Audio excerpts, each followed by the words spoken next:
Hey, we're back. Aren't you He's back. excited? This is Chris. This is That's Zach. Zach. And you'll probably be You're pointing the wrong way. Oh, that's good. That's Chris. And It he'll depends probably on your point of view, right? yeah. So it's been nearly 2 years since I did a show. The last one was with Keeter Darker, I believe. A pretty cool guy. I haven't seen him in a while. He just disappeared off Facebook. So anyway, a lot of stuff has happened in the last 2 years, specifically in the last what month are we in? March. It's March now, yeah. So since August of last year, it's been all the major stuff. I moved out. I got a new apartment. Had a mental breakdown while I was, I got new meds like 5 months before that. As soon as I started moving, my brain started going haywire. I don't know what was going on. So I had to end up switching back to what I was on before, and it was Jesus Christ. It was hell on me, man. I mean, I'm talking about some shit that hadn't happened to me in 30 fucking years or something. So but it's been up and down. It's been hard. I don't want to go too much into it because nobody wants to hear about that. Maybe another episode, I'll get more into it. But a couple of things I have been able to learn through this is, and something I should have been doing really in the last 30 years, is kind of doing the inner work as opposed to just leaning so much on drugs. Try to do like breathing and kind of talking to yourself, and I'm trying to retrain my brain, as it were. Try to keep the anxiety at bay and just trying to work my way through it in my head and say, this is just a feeling. It's not like actually happening. And it's hard. Without the medication, I don't know if I could do it because I've tried and I'm real bad. And who knows, maybe over the years I'll be able to get it down better. But anyway, also I need people, it turns out. So I've been trying to be more affectionate, more out there for people. I've been hugging people when they allow. I've been trying to become more, in touch with people. Try to go out more with people. I've been hiking more. That seems to help with my mental state. I'm still I'm going to try a mood stabilizer here shortly. New one. See, because I'm still having a little. And again, I don't want to complain too much. It's not like horrible, but it's nice to kind of just stabilize a little bit. And I was on one thing. I think it stopped working, which is what made me change medications last year. Maybe the mood stabilizer stopped working, and I fucked around and did the wrong thing. Instead of, again, I didn't do the inner work over all those years, and I was like, oh, let me just switch meds on top of me moving and on top of me turning 50. That was super smart. But I did stop smoking and drinking, smoking Delta 8 and drinking. That's all the good, and I think I've learned some more about myself. Try to be kinder to people who deserve it. Other people can go fuck themselves, as usual. That's where we are right now. I'm sitting in the new apartment with Cow here, who is just begging me for love. I will discuss kind of the new way to the show in a minute after Zach kind of the new way. Yeah, catches us up. Well, the last time I was in Nashville, my dad kept making jokes because he's been on antidepressants since I think the 1990s. And he said that, RFK Jr., our new, Fuhrer in charge of beef tallow, said that he was going to send all people who are like on antidepressants, are going to take them off antidepressants, first of all, and then send them to like Kansas. So my dad's like, I'm going to be sent to Kansas. And in a weird story, so my mom has been dealing with Parkinson's for a while. She really needs to get around on a wheelchair at this point because she got Parkinson's and then she got 2 kinds of vertigo, which is just crazy. Like there's one kind you can kind of fix with like crystals in your ear, and then the rest just seems to be broken. So because of all that stress, my dad was like, "Hey, when you come up, let's go to a steakhouse. Let's, just go out to dinner. Don't worry about cooking." And we got in the car, and it took my mom like 15 minutes to get into the car. And then my dad backed up, and what was right behind his car? My car. So he crashed into my car. And my car is a 2008 Scion, which I did not expect I would still have at this point. But my choices are to spend more money than it's worth by far, or just get rid of it at this point. So, yeah, that's what happened the last time I was in Nashville. See what happens when you don't see Chris?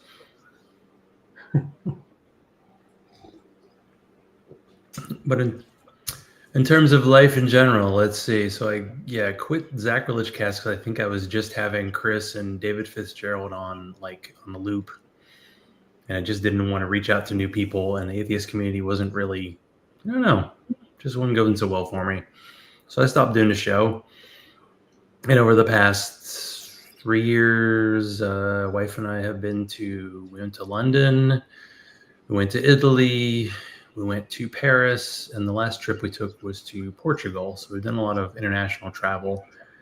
And considering everything going on in the world, we're thinking about maybe moving to Europe at some point. But yeah, it's been, you travel to other countries and you realize, the world's a bigger place than you think, and everybody speaks English, which is really nice for us. And the food's cheaper. It's just expensive to get over there, and obviously it's expensive to live there. But yeah, I feel like, because it was like March, I feel like I'm at about the 5-year anniversary of when I got sent home from my job to work from home. And I've been in office twice since then. And they've kind of adjusted at my company to make some people come in 3 days a week, but I've been grandfathered into staying from home. And I'm like, I don't know if I want to work in an office, but then again, maybe it'd be more social. Like you were saying, like the whole getting social and seeing people aspect of life. It depends who it is. Yes. And another thing I've been doing, which I know you will appreciate, is we got our cats at a place called Lifeline, which at the time, this was 10 years ago, was like a private cat sanctuary that like a local lawyer created. And over the course of time, this private company actually took over like 3 counties around where I live in Atlanta. So they have like a bunch of places. So now I volunteer most Saturdays, and it involves me cleaning a lot of litter boxes, but then me seeing a lot of cats and kittens and sending pictures to my wife and getting to have those like bite-sized, hey, I get to hang out with the cat, but I don't have to take any more home, aspect. But it's like volunteering and giving back, but it's almost like my home life. I don't really talk to people that much while I'm there. I'm just cleaning litter boxes and seeing cats. That's what I'm doing. So that's really, been it. And tonight I'm having a, will this unblur? It looks kind of blurry. Yeah.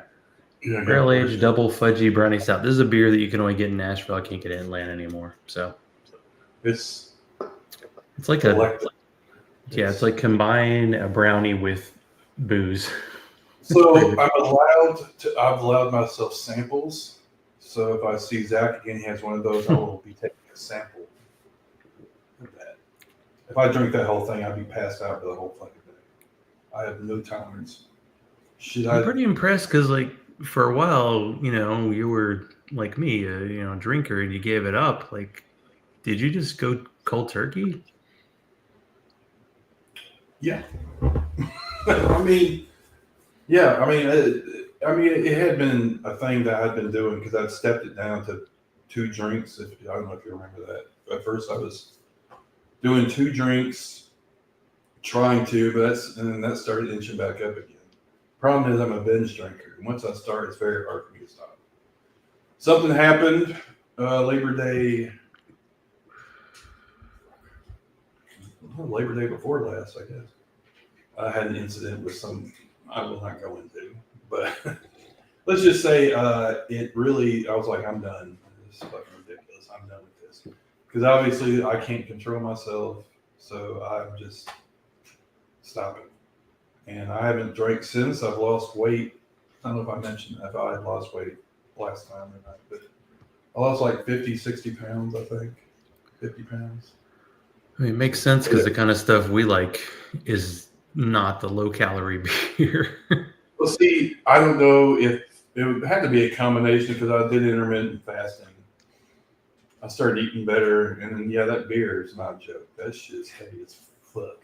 That's only calories. I've not been able, like, I think I did intermittent fasting once. It's just, I know it's, what is it, 16 hours off, right? Yeah. Not eating. So not it's like you got to eat dinner early, and then the next day you don't eat your breakfast until like 10 or 11. Yeah, 10. Well, and I've only done that once or twice. I think I did like 14 hours a couple times. I'm just like, man, I get up in the morning at a certain point, I just get hungry. So it's hard. It's not easy. And I mean, again, it's mental. Yeah, it's like the not drinking thing. Like it's like, oh god, I couldn't do it, and then like you just somehow you do it a day, then you do it 2 days, and somehow you're like, hey, it's been a week, and yeah, it becomes a habit. Yeah, because I was only drinking on the week. Well, occasionally I drink during the week, but mostly it was just on the weekends, binge drinking. And I guess it's just one of those things, like if you just decide to stop, you just stop. You know what I'm saying? I mean, some people, depends on your level of, I guess, addiction or your predilection to addiction. Ooh, that's a good one. It's harder for some than others. I don't know that, because I've gone, when I was with a former girlfriend, I hadn't drunk in like 3-4 years, not really. So I mean, I can do it. It was just I didn't want, I just haven't had when I moved out, I was like, fuck this, I'm getting fucked up. I don't care. And it's just gotten old. Living alone's gotten old too. But anyway, so sorry to get you off track there. But I'm glad you're enjoying that beer, and I'm glad you're able to. There's no track tonight.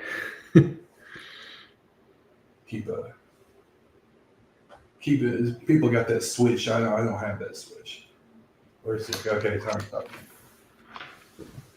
And that's not to say I couldn't, but I just, what's the point? And plus, beers, everything's so fucking expensive. So I just got my fucking diet root beer. I've drank the shit out of this stuff, man. Probably going to give me cancer. I mean, you only really pay attention to like how much things have increased in price when it's something you haven't bought in a while. Because like I drink Pepsi Max, Pepsi Zero Sugar, whatever, and a 12-pack was $5 before COVID, and now it's like 10 or 11. And it doesn't faze me because I've been there while it's been going up gradually. And I looked at the price of like a 2-liter, and it was like $4. And I'm like, man, I remember being a kid and it was like $1. Like, that seems way higher. Trust me, my salary has not kept up with the price increases in anything else. I'm having issues with that. Because my car, I had to spend like $2,000 on my car, and it's put a dent in things. So I'm struggling I had to pull out the savings. I'll have to put stuff back in after I get the car paid off or whatever.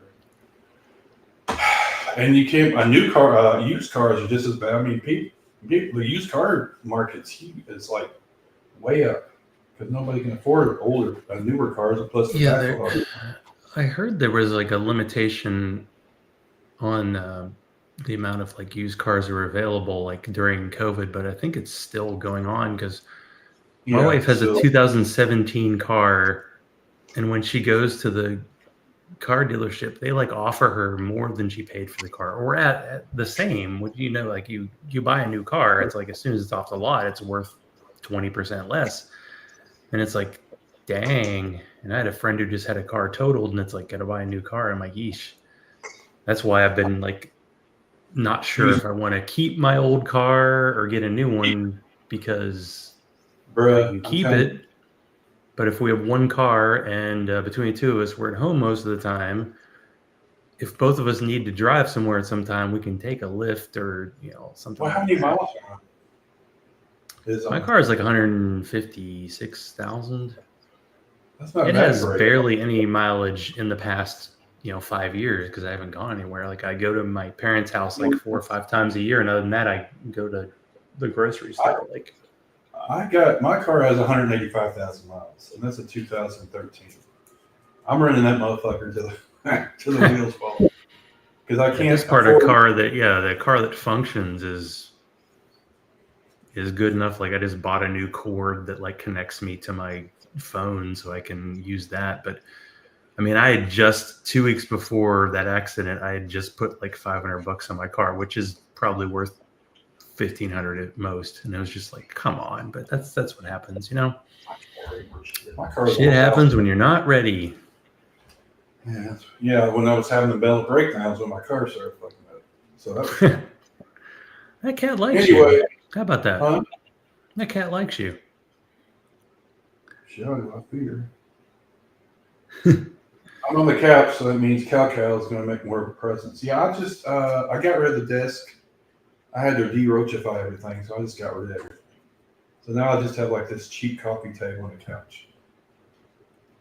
I mean, Well, how long were you in that last place? Wireless keyboard. Ooh. How long was I? Fuck, like 2 years, 3 years. What year were you? Because I lived at the other place for a year, and I moved there for like 3 or 4 years. I don't fucking remember. Something like that. But it was just time.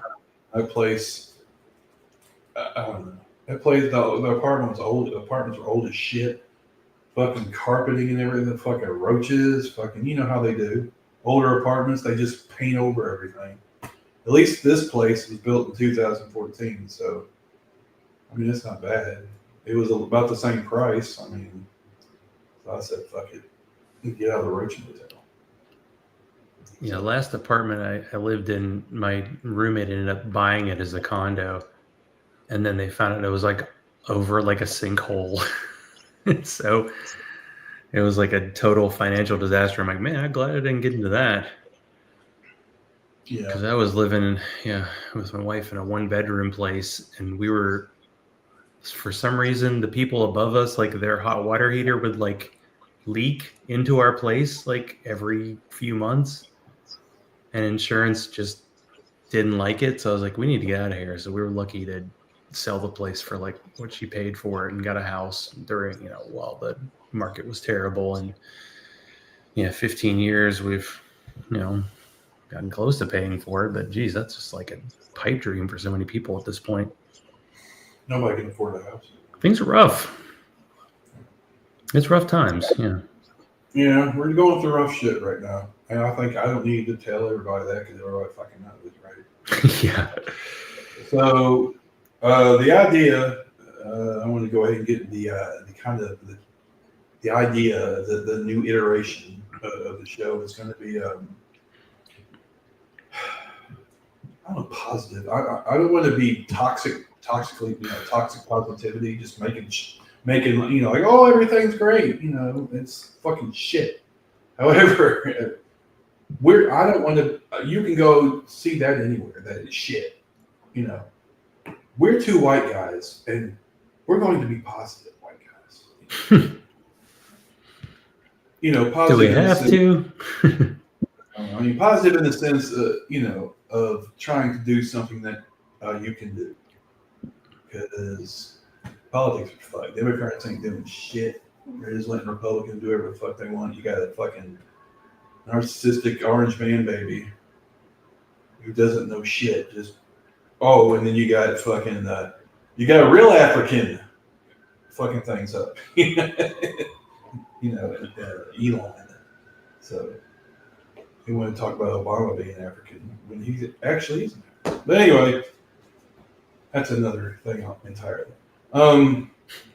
So again, we're going to try to concentrate on things we can do for each other, kind of mutual aid organizations that maybe help people, and individuals just in general that help people, or stories of people doing shit for other people, or some stories that are fun, like Tesla's getting vandalized everywhere, and dealerships getting burned up and fucking charging stations set on fire. I mean, that's the kind of practice I can get down with. That's all I'm saying. So I don't know. It might make you a terrorist at this point, but who even cares? It's like it's always been who's in charge that gets to say what's what. And now they're like, okay, let's push it to the limit, that's which what is they're doing. something, yeah. I mean, you couldn't destroy this country more if you tried. You're like actively trying to fuck things up. You know. But anyway, we're going. What about your situation? Aren't you a government employee? Is that a potential issue there, or is that you don't know? State, not a federal. Oh, States aren't as dumb. Well, the states aren't quite as stupid because Trump is ridiculously stupid, right? He's just massively incompetent, which is the only bright part about the silver lining is he's so stupid and incompetent that most of the stuff he's trying to get, and this was this way before, he gets knocked down by the courts. Now, whether he decides to, what if he decides he's not going to follow the courts, then we're fucked, or there's going to be constitutional crisis or whatever. Democrats ain't going to do shit about it. yeah, I'm intrigued to see what happens because I think a lot of people, the first time he was in office, were like, I'm going to fight this. I'm going to go to the streets. The Women's March happened. And now everybody's just like, okay, it's been kind of accepted. Like a lot of companies have given up, I won't name any names, but enough companies have gotten rid of, they just changed DEI to something else, which is fine. I think that's the way a company has to go. Because a company to agree to DEI, first of all, is just them giving in to like politics, but then them getting rid of it really quickly is also a sign that's like, oh, okay, good to know. It's like, which way is the wind blowing? I'm going that way. And I'm intrigued by like how do people get together and help each other? I always think of trans people. I know what they're going through right now because it's basically like you can't even exist. I can't remember what state it is. They're trying to make like being trans illegal. Texas. I think it's Texas. Yeah, everything's Texas. I know people who live in Texas, and it's like their power grid is not connected to the national power grid. And anytime they have a storm of any amount, it falls apart. And it should be an example of like, hey, when we do this like local thing, it doesn't work. And when we're like a national thing, it actually works better. But they're just like, we don't care. Because really, I don't know. I don't know if it's gonna be like everybody has to rise up. Can we rise up in America? I don't even know if we know how to. Well, again, we're going to concentrate on what you said. People getting together and trying to do shit for other people. There are trans groups, support groups that I need to look at more into. That's what I'm saying. I'm going to try to find groups that help trans folks or marginalized folks in general, people of color, et cetera, et cetera. Those kind of things. There's going to be a lot of people need help, that's for sure. So in that vein, first thing I want to mention is there's an organization here called Launchpad. It's for homeless youths. I'm not sure the age range. I think it's up to 18, but anyway, they're LGBTQ friendly. And I've given to them. I volunteered there once. So if you want to, and they have some backing by legit, donors or whatever. So if you want to give that a look see as a local organization that I know about, if you want to support in that way. Also, an animal lover. Obviously, this one not so much. This one is Satan.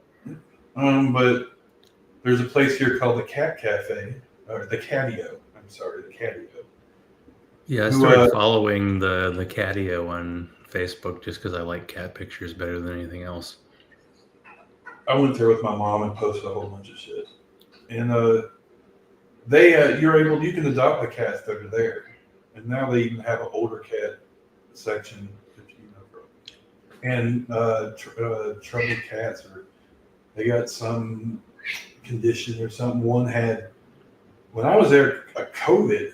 I didn't know a cat could get COVID, but it somehow messed him up where he's all wobbly and shit. I'm like, I need that cat right there. I want that cat. Unfortunately, I got 2 already. So, I mean, if I had a house, it'd be cat fucking clouder everywhere. So, look into that. There's also cat rescue here, National Cat Rescue. Of course, Humane Society, but I tend to like to concentrate more on the local organizations because I like it to be able to see it happen in a local, like you give and it goes right to the people you're trying to support, right? So that's my concentration. That's what I'm trying to concentrate on, stuff like that. Yeah, when I started working doing the volunteering at Lifeline at the cat place, well, they have cat and dog, but I clearly was going to be a cat person. I mean, it's like when people volunteer at a church and they're like paying to be a volunteer because like they have a little wall where you can pay them to put pictures of your pets that have moved on, that have died. And so I got a picture on their wall of all the cats we had that have died. And, it's like, I can see it every time I'm there, and it gave them some money. So, it's a little bit of support. But even if you can't offer financial support, if you can volunteer, I mean, it's pretty cool. It's you get to see the cats. There was one that I kept seeing. It was named Salem 2. Every time I was there, that cat would come up to me and rub against me. And I was like, this is an adult cat. This is the cat that's been here for a while. No one's going to take him because they want the kittens. They're always taken first. And then I came back one time and it was gone. I was like, oh, somebody actually took him. So that was cool. That, like, the cat got to find a permanent home. But, you go there, every time you see a kitten, it's gone the next time you're there. But sometimes with the older cats, they're going to be there longer. I'll give them up. The only problem is if you already have a cat, you have to make sure they're compatible. That's the only thing that's a problem. Now, I would never want to take a cat back, but if I already have a cat, that's not a good life for that cat. Well, I mean, if they're obviously not going to get along, then that's stressful for both the cats. I mean, I know people who have multiple cats, but I know that my cats would not accept anybody new. They're brothers. They were, came out of the same womb, and they fight a lot of the times. I'm like, if a new cat came in, they would probably team up together to kill it. So I'm like, yeah, I don't think so. We've had the reason we got this house is because we saw 2 yard cats when we looked at the house. And they were with us for a long time before they disappeared or died. And now we have like a whole new group. And I've been putting food out for them. And it's weird because like when it got really cold, I was afraid they were going to be dead. And now they're like, we've moved on. Your food is kind of mediocre. Like there's a house across the street and they leave their garage door open and I can see the cats coming out of there. So I can tell that they have multiple places. So if you have a local like cat colony, I think multiple people are taking care of them. But you don't know. That's good. I'm glad somebody's taking care of them. Obviously, I live in a fucking complex now. There's no cats. So this is like a high-rise thing. Unlike the other place, it had good landscaping. I will say it was geese. But since I started going to Radnor Lake up here, there's geese there, and there's all kinds of birds. There's some good trails. So I've been that's why I was a little late to the broadcast that nobody's watching. Did a little hiking before I came. So how did the hiking get started? Because I feel like that's a relatively new thing for you. Well, it's a restart because I had been doing it. When you remember, I was going out with Robin. We were seeing each other a lot. we would go hiking quite a bit. And when we decided whatever started not being able to do that anymore, then I kind of fell off, I guess. And then I started doing it again a little bit before, I want to say before all the drinking. I gave up drinking. I can't remember exactly. But I did a couple of Radon Lake before I went everything went crazy. So I've done it on and off for years, I guess. But I just started doing it. I'm like, I got to get out of this fucking house, because that was one thing that killed me when I was in my state. I was like, I was just in the house all the time, and it's fucking. It took everything in me to leave the house. Like, I couldn't get out of the house. I was so fucking terrified. I don't even, of course, anybody that knows anything about generalized anxiety disorder, you're just no reason to be afraid, but you're fucking terrified for no reason. So it was hard for me to get out of the house. But once my medication started kind of kicking back in again, I was able to go out more. I was able to start hiking. Just kind of got back. I mean, one of the biggest things I'm worried about is that I will lose interest, because I have a habit of doing that. Like, I got that exercise cycle, and I fucking gave that up. I got rid of it when I left, and the base. I still have the base now. I can do that anytime. I think the biggest thing that's different here is, with nature, there's kind of more of a give and take. It's kind of a cycle. I don't know how to describe it. I'm getting too hippie with this shit. Well, I guess if you have anxiety, go to a park, because usually you get a lot of space between you and other people. There was a park near Emory that's close to me. I used to go because they had like a running, walking loop that was like 2 miles. And they had like a lake. Anything that has to do with, I think, water has always been key for us. Like all the overseas trips we've taken, like we went to London, the Thames, the river there, and then the Seine in Paris. And when we're in Portugal, we got to be near the water a lot of the time. And it's just like something we really like. So it was good to be there. It's just a calming thing and relaxing. So yeah, I can see. Because I had a friend who started going to, like, trying to see all the waterfalls in Georgia. So he'd be going to all the different parks. And, sometimes you'd have to walk a long way up and down hills to get there. And it would be a lot of an effort. But then once you get there, you're like, oh, cool, that's nice, So. Well, I don't know if you saw, I went to Burgess Falls, which is about an hour and a half from here, near Cookeville. And wow,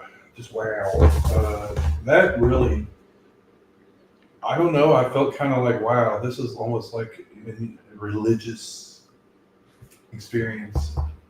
Of course, I'm an atheist, so that doesn't, but the idea, you get the idea. It was just beautiful, and I just sat there, man, and my tinnitus has been getting worse. Okay, so the falls, because I've been wearing earbuds when I go hike, because I love nature, but I can't. The tinnitus is fucking shit up. So there, I didn't have to, because the falls drowned them out. The falls didn't completely drown them out. But like to sleep, I have to have white noise. So but this is white noise, and I just sat next to the falls or whatever, and it was you can get right up on them. There was one part that's like you could die if you go any further. So it was like a sign, like you could lead to falling to your death. I'm like, oh. You know how the intrusive thoughts are, like, but no, yeah, people actually like me, so I better not do that. Well, we could have a good discussion about how to deal with tinnitus, because I'm pretty sure the hearing issues I've had, I went to a They Might Be Giants concert, and it was the loudest concert I've ever been to in my life. And I think it damaged my hearing. because I have tinnitus and I have a slight amount of hearing loss in one of my ears. And I do have earbuds in all the time, and I'm like listening to podcasts and music and stuff. And at night, I'm okay, but like when I'm watching TV, I can hear almost. It's like it takes a lot to get above that amount of just background noise that you hear all the time. That it's hard to Yeah, explain to someone who doesn't have it. But it's just like, it's the oh, I anxiety. have this thing, and it's not good. Okay, just something I'm dealing I with. didn't realize it until I don't know. I didn't realize it until fairly recent. I'm like, wait a minute, what is that? Because I would sit in silence, and I just thought that's what silence sounded like. I didn't even think, and then I'm like, oh wait, shit, this is tinnitus. And then once I realized that, my anxiety kicked. Oh no, well now you're fucked. Now I'm paying attention to it all the fucking time, especially when I had the issue. That didn't help. Because when my brain started fucking up, the tinnitus just automatically I started paying attention to it more. And once you pay attention, it's like a whole cycle. So anyway, yeah. So going there, I'm trying to go out more out of trying to get out of my comfort zone. That was the farthest I've driven. I even went to Buc-ee's, which is another 50 miles. So I haven't driven that much by myself in quite a while. So I'm trying to get it to where my new girlfriend, Marlene. Hello, Marlene. She's probably not watching right now, but she will later because I'll make her. She lives in she lives in Florida, and she fucking loves Buc-ee's. Okay, when she came up here, not this last time before in December, we went to Gatlinburg, which everybody on my friends list already knows about, because it became Gatlinburg. We became Gatlinburg official. So, but there's like 2 Buc-ee's on the way there. I knew of one, but there's also one near Gatlinburg too. So. Isn't there one of those bridges that you have to go over that's like you can see all the way down? Is that in Gatlinburg or is that Pigeon Forge? It might be the same. It's close, I know. Well, there's that that bridge that they was it the world's longest? Oh no, the east of the Mississippi, the longest suspension bridge or some shit like that. And it wasn't even that. I was thinking it was gonna be some Indiana Jones shit, but it turned out. I thought that motherfucker be swinging everywhere. We have to hit the record scratch. Okay. So relationship, what's going on here? Because you didn't really have anything for a while, and all of a sudden you're like, oh, I'm seeing someone. I'm like, okay, what's going on here? This is intriguing. Intriguing. You can say that. I mean, to me, to you, hopefully. So around the time I was posting a lot about my mental condition, things that were going on, or whatever. And she reached out to me and was just like, if you need to talk about it. And I thought that was, I was like, I mean, I didn't know her at all. I mean, she'd been friends on Facebook with me for like years. And she said she picked me up because I had a podcast. And she actually listened to it for a while, which that's enough right there. That's marriage material right there. But anyway, around that time, she said, if you want to talk about it, because she just came off of something of her own.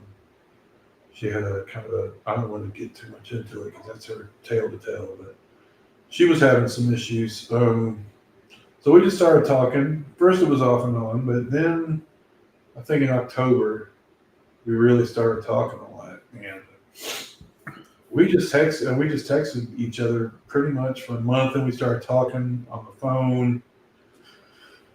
And then it just kind of progressed. She lives in Florida, fucking the middle of Florida, Lakeland, or whatever. But she drove up here in December, and that's when we went to Gatlinburg, and that was,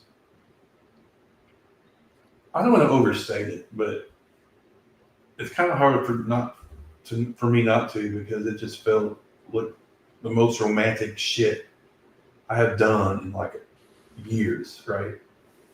Now, it probably had something, I don't know if it had something to do with my brain was still in flux, and being with her, she was so in tune with the mental issues. She's very into being open about her mental illness, and I am trying to as well. And so having that kind of, not that stigma, we're able to talk about each other's problems in a very intimate way that I don't think a lot of people necessarily have.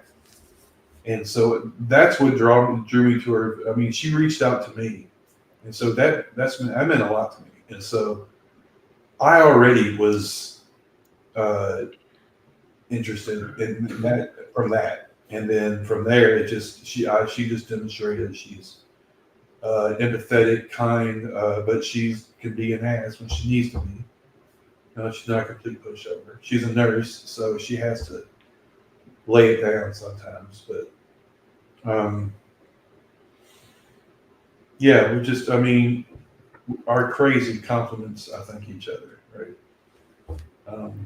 We have a good complementary craziness. Like, I'm super anxious, and I could be a lot. I can get too, and I get frustrated at stuff a lot easily, which I'm trying to fix. She's able to calm me down a little bit from that, and then I'm able to kind of talk to her about when she has stuff going on too. So to me that's a healthy relationship, right? When you can actually really talk to each other and just lay out, what upsets you, what doesn't upset you, instead of just fucking. Because I'm too old for fucking games. I mean, I know I hear that. I don't want no games, but I mean, it's kind of true though. Older. Like, fuck, I have to say, so I'll say this: like, I do admire the fact that you are pretty open on Facebook. Like, I've almost 100% stopped posting on Facebook, except for like reposting pictures of my cats from years ago, because I don't know how to do that anymore. But I just think it's cool that you're able to do that. And I do think that's an underrated aspect of relationships that I think has improved over the course of my marriage. I mean, I've been married 2 years. And I think at first there were just fights over misunderstandings. And now it's like, hey, let's talk about this. And even if it's a little weird, it's like, okay, I'm going to listen to you and I'm going to react and it's fine. And yeah, if you don't have those layers of where everything has to be perfect, then you're definitely on another level compared to a lot of people, because everybody wants it to always be positive. And I know you want your show to be positive, but it's like in relationships, not always the case. But then sometimes negative stuff leads to positive down the road. But it's just, yeah, you got to get it out and just be able to talk about stuff, which is good. I think coming in later in life has helped me, because I've been in relationships that were very unhealthy, obviously. So coming at this kind of later on, kind of it already got all the weird shit that you go through when you're young kind of out of the way. So you have the experience, and you're able to use that experience, hopefully, to kind of guide you in any new relationship. So, but of course, you have to be self-aware, and I'm embarrassingly self-aware, obviously. So anyway, that's she came up a couple of weeks ago too. We went hiking.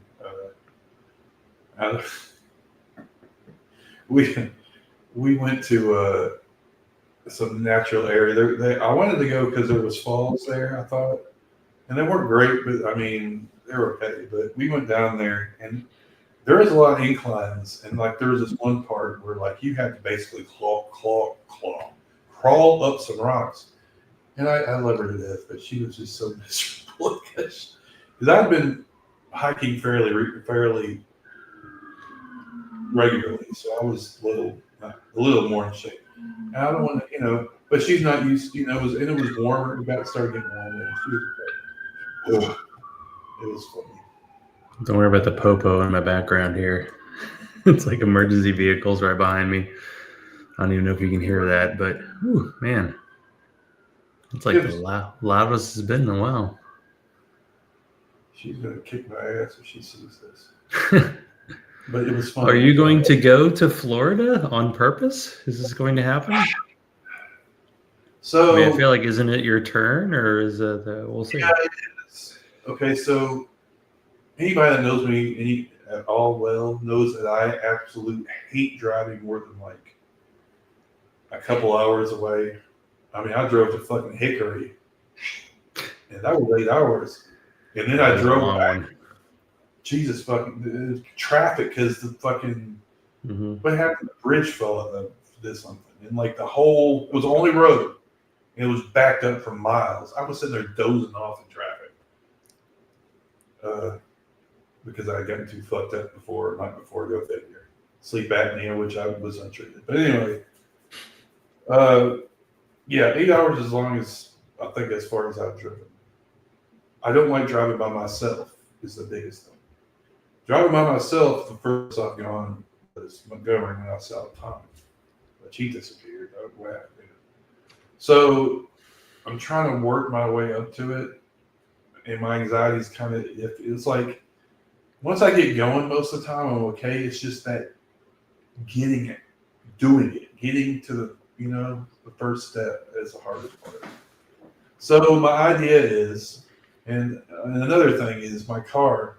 Back in the day, I had shitty cars, and they broke down a lot. Okay. I had big hoopties, big 70s hoopty car, 80s hoopty cars. And constantly fucking radiator fucking up and shit. So like I have like, I don't want to say PTSD, but I mean I have a thing I'm so paranoid my car is going to break down. But this is newer cars aren't really like that. So I just have to get over that. I mean I just got all this shit done to it. I mean tires, spark plugs, catalytic converter, fucking brakes. I gotta get a battery, but I mean, it's a long way because I feel like once I went to, was it Tampa? I'm trying to remember. It's like I got over the border to Florida, and it was like another 8 hours to get there, and I was like, what? Yeah, she lives near Tampa. She lives near Tampa. I don't know how far. Yeah, but yeah, for you, that's a rough one because. Like driving, because I'm in Atlanta, driving to my parents is about 3.5 to 4 hours. That's about as far as I want to go. Like going to my in-laws in Chattanooga, 2 hours, that's okay. But yeah, going 4 hours. It's like going to Nashville. Like I need at least 2 nights there to recover, and then coming back to Atlanta because of the time change, it's like an extra hour, and it's just like it's a ridiculous thing. But I don't know. Going to Florida on purpose, that means there's some serious feelings going on. That's all I have to say. Yeah, well, I'm going to try. I've been planning it. I'm going to stop and do things. Like I was thinking about going Stone Mountain. I will be going to Stone Mountain with my shirt. Anybody knows my shirt knows it's the Confederate flag. The only Confederate flag that mattered was the surrendered flag or whatever. There's a trail, at Stone Mountain that's almost vertical. It's only like half a mile, so you don't think that's that bad, but it's almost entirely vertical. So I'll be going to. But yeah, I don't know. I can't remember if they still, because they had like a fireworks show, but it was almost like an ode to the Confederacy. Because I went to it, a long time, like 15 years ago, but I don't know if they do that anymore. But it's like, yeah, Stone Mountain's still a thing. So I don't know, but I'm going up there because I want to see if I get any shit. 1, 2, I want to see the fucking it's the biggest bass relief, bob relief, whatever, in the world. I think the fucking, and what a way to waste that is fucking. What is Jefferson Davis, Stonewall Jackson? It's a lot of Confederate people that, they're renaming military bases again after them. So, you're never going to get rid of it. You're just never going to. You're just going to have to fucking. If they were just trying to own the libs, I could be totally over the South. Again, I'm trying really hard because it is very hard for me right now, especially. when it happened, I completely stopped watching any political shit. I just, for my mental health, I couldn't do it. I couldn't do it. I mean, I hear it secondarily through Facebook and through other people, but I'm generally not paying attention to the most specific shit because it's just too much. Now, I do try to pick up on I mean, more positive. yeah, I think I've backed off as well, and I think a lot of people have. And like, part of me is like, oh, that's bad, but I don't know. Part of it was an audiobook I listened to, and it was like how to deal with drinking, and it was like part of it was like know what to give up in your life. Like sometimes you have to give up relationships that are toxic, and it's like you want to be a people pleaser, you want to be positive, but it's like there are some relationships that are just not good for you, and you don't realize it. And there are just some things in your life that are just not good for you, and you go, oh, I could quit that and maybe I'll be a better person. And it's like, okay. After I don't know. you You can only know when you've been through some bad shit like I have to, and you've gotten through it. It's like, okay, maybe I can get through something else. Maybe I can see myself in the future. The current version of me, not so good. Future version of me, better. So, just saying that I can get there is definitely something to tell people about. Of course, in our privileged position, it's a lot easier, but for other people, maybe not as much. But there are ways to get there. Like, be kind to yourself, right? You say privileged position, okay? We accept that, but be kind to yourself. Make it okay. I used to make fun of this kind of shit, like Stuart Smalley shit, self-affirmation stuff or whatever, But I mean, it's true. Like, be kind to yourself. And when you do something wrong, you're like, okay, well, I could have handled that better. But don't beat yourself up about it. And when you do something, even minor things that are good, then say, hey, that was fucking awesome that I was able to do that. I mean, yeah, positive reinforcement is definitely a good thing. Like, even it's a minor thing. It's like, okay, I did this thing that I didn't want to do, and I did it, and it's good. Like, I have an elliptical downstairs, and I go and do like 50 minutes a day, and it's getting on there is not fun. But then once I'm done, I'm like, oh, I've done this thing. So yeah, it's a positive. You have these short-term goals, these long-term goals, and I don't know. I know we're on this current anti-empathy run for our country, but I don't give up. If you treat people nicely, don't you feel good? I mean, what's wrong with that? You think I'll treat, Maybe you just treat cats nicely, but it's all right. They like that. They're good with it. We're concentrating and not on you, getting on you or anything, but I'm trying to concentrate more on what we can do for people we care about and the causes we care about. Because that other shit, I mean, if you can do something, if as an individual you think you can have an effect somehow, this would be a way to do it. Some people, not everybody is burning shit down, okay? Not everybody's fucking, it's just, some of this is so, these people who act like they're fucking revolutionaries. Dog, you can't even fucking get out of the house without your avocado toast. And I mean, I'm just realistic about this kind of shit. I know I can't fucking do it. There are some people who can do it. And revolutions aren't built on fucking constant, burning shit down. You got to do the other shit. You got to do the hard shit. You got to fucking, have mutual aid. You have to be able to grow stuff. Just, basic shit. You have to build an entire shadow society almost. You know what I'm saying? Like an entire network of things. You can't just depend on one aspect. And some people are better than others. What do you want? Well, I mean, the cat clearly is wanting some attention. I mean, there's the family that you have, and then there's the family that you kind of build, and you gotta work on that. And if the people are being negative, then that's not a good thing. But if people are helping each other, then that's a good thing. Like, you know what that is? fucking communism, socialism. Uh-oh. People, networks of people helping each other. That's actually more like anarcho-syndicalism. Whatever. We're not going to get into that. Stupid. Are we? I mean, government's fucking us, and so in that way, I agree with some others who are anti-government, but for different reasons. Because they're not doing shit. What are they doing? They're not doing shit for us, so we're gonna have to depend on ourselves. And especially when they're actively fucking trying to destroy shit. What's the alternative? Well, you make your own shit. Because they're not doing shit for you. You gotta do your own shit. So this is the focus for me, is to try to find our own shit and fuck them. Now, if you want to, that doesn't mean that if you're so inclined.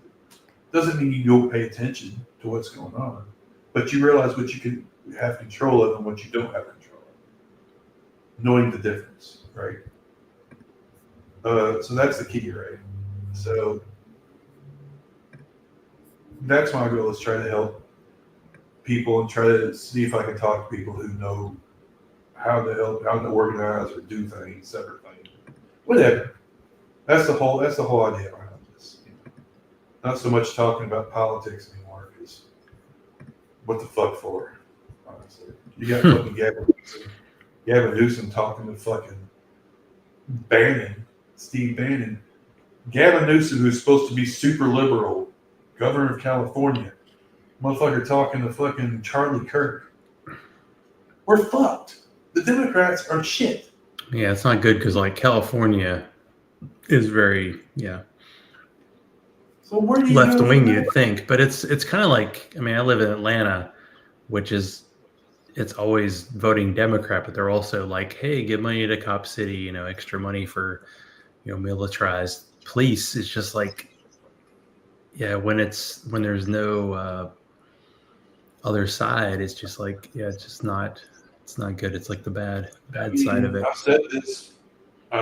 You have to basically tear down the whole system and rebuild it from scratch. That doesn't necessarily mean violence, but that's also not to say that there won't be any violence involved. That's just unrealistic to say that. Yeah, you have to be prepared for at least the possibility. They're already doing violence. The system's already doing violence on people. So don't sit there and act like, they're not already fucking killing people, trying to kill more people. So they've already started the violence. Any violence that is performed from the other side is going to be justified retaliation in my eyes, right? Now, the goal isn't necessarily revenge, although some people will look at it that way, I'm sure. But we just want to get to a place where everybody gets, a decent. Nobody fucking wants this whole idea of handouts. Oh, everybody wants handouts. Whatever. That's just a lie to tell to get rich people. They give rich people more money. Here in Tennessee, they're fucking making it. They're making where you can't buy junk food with food stamp or what snack cards. Where do you think they eat? Yeah, it's like, what are the options? Like, someone going to Whole Foods with a limited amount of money, it's very expensive. Yeah. They're taking shit away from poor people, taking shit away. Eventually, you take enough shit away, shit starts coming back. But they got Jesus, so don't get me started. The dual prong, the two-prong approach of religion and fear, are potent. Oh, and also me. The whole greed is good, basically. And not caring about other people, which is definitely a thing that's going on. Lack of empathy is one of the biggest problems. I would say worldwide in general, because fascism is starting in Europe again, which is great. Nothing ever bad ever came of that. Nothing in the last 60 years or anything. Is the most empathy cats or not? Anyway, again, I'm trying to concentrate on positive. So here's our assignments. See if you can find a local organization, one you hadn't heard of before, to promote or something. You're not gonna make me do homework, are you? I wouldn't call it homework. Okay. Well, good. You can call it anything. Well, I'm just saying, that's what I'm doing. I've already got a couple of people. I'm thinking. I know one for sure is going to come on. Well, I'm going to make it. He's coming on here. He's a seasoned kind of organizer kind of guy. This motherfucker. That's all he does. I don't know how he keeps. I don't know how he does it, honestly. He's just always on it. But anyway, we'll try to get him on, and then maybe some other people from local organizations. Or region-wide. I don't know. It depends. I'm going to try to stay away from any national organizations because I don't. They've got enough, right? They got enough funding already. Like Planned Parenthood, they don't need help. I'm thinking more of like local organizations that do need help, or whatever. Well, look for the helpers. Sounds good. All right. Well, I guess we'll leave it at that for now. I think we had a pretty good conversation. Zach, you're welcome. For letting you come on. Hopefully, Exactly. if you'll come in, hopefully more often than not. That's up to you, of course. As long as you're healthy next time I get to Nashville. So let's do that. Fuck, that's right. I don't know what the fuck happened because I had Whatever's a fever. next after the flu, because more stuff's going around. I don't know what it was. I thought it was allergies, but it was like I had a fever. It was weird. It only lasted 2 days. Maybe it was I was vaccinated. Maybe it was I had got something from COVID or flu, but I just didn't completely take or something. I don't know. Anyway, I don't know how often. I don't think I'll be doing. I don't know. Every week, I don't know. I'm not going to stick to a schedule because that's going to burn me out. So this dude I'm going to have on, I'm going to try to. I'll see about that. Zach is going to be always welcome. So if I ask him, he will come. If not, if he's busy, then obviously he will not. We shall see. And then next time we'll talk for an hour about next season of For All Mankind. Jesus. Oh, Brittany. I need to have Brittany. I forgot all about that. I need to talk to her more anyway. She's having problems because she works in LA and she works in the industry. And jobs are not plentiful. So, because Netflix, they're all streaming is taking everything, basically. That's a whole other thing. There's a lot of TV going on in Atlanta, so that's another one. There's a union, and that's the union right there. Fucking LA, the film. Who was whatever? I can't remember the name of the strike they did. Who was the film workers? Was it writer's strike? I can't remember. Writer's strike. Mm-hmm. Yeah, writer's strike. I couldn't remember. So that's a good thing. Oh, I talked to her about that actually. I talked to her on the other show, which I'm not bringing that one back because that was very much political, and I'm going to have her on here probably occasionally when she wants to. Maybe we'll have both of you at the same time. It'd be like a threesome. Like that. And a foursome with a cat, or a fivesome. Ew. Calco's laying in a shoebox. Cat's like, I'm sleepy. Well, you got to meet the cats already, so that's good. Mm-hmm. All right. Theme song. My friend's working on a theme song, so hopefully that'll be next. I need a good outro. Some sort of phrase. I was just going to say we're on our own, but that sounds too negative. I don't know. Maybe I'll think of something. But for now, we'll just stick with the old one, which was. Hold on, let me make sure I got this right. Call me scum. No. Y'all take it easy, okay?